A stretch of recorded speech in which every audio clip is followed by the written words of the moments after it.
ये है खोशाए गंदुम। और गंदुम और पंजाब की तारीख आपस से जुड़ी हुई है हजारों सालों से। जो सेंट्रल एशिया से लेकर मंगोलिया तक जो कबाइल आते थे, जब भूख बढ़ जाती थी, क्योंकि उनके पास वाई गोश्त के कुछ नहीं था, भेड़े थी या घोड़े थे, इसके अलावा उनके पास कुछ नहीं था। ना सोना था, ना सब्जियां ऐसे थी, ना मौसम ऐसे थे। एक ही मौसम है, इतना कोई शानदार मौसम नहीं है।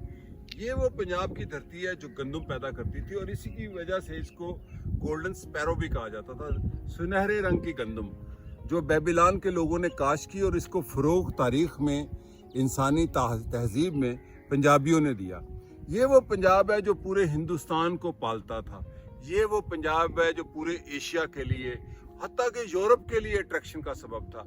यही वो पंजाब है कि जिसके सबब जब अकबर का ज़माना या औरंगज़ेब का ज़माना था, तो 23% जीबी दुनिया का जो था वो हिंदुस्तान का था, जो दुनिया के ज़खायर थे, इस गंदुम की सबब। इस गंदुम को पाने के लिए आदम से लेके आज तक की तारीख है। लेकिन आज पंजाब का किसान जो 67% है, इस मुल्क को आज भी कोई चला रहा है, वो सिंध, पंजाब, बलोचिस्तान और खैबर पख्तूनख्वा का किसान है। 67% पॉपुलेशन।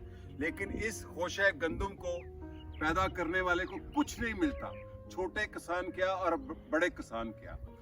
इसीलिए इकबाल ने कहा था, जिस खेत से दहका को मुयस्सर ना हो रोजी, उस खेत के हर खोशाए गंदुम को जला दो।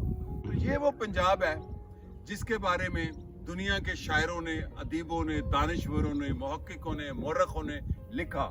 तो आज ये खोशा पंजाब ये कह रहा है, कहाँ है इसको पैदा करने वाले किसान? उनकी कोई जिंदगी का ख्याल नहीं करता, उनकी फसल का कोई ख्याल नहीं करता।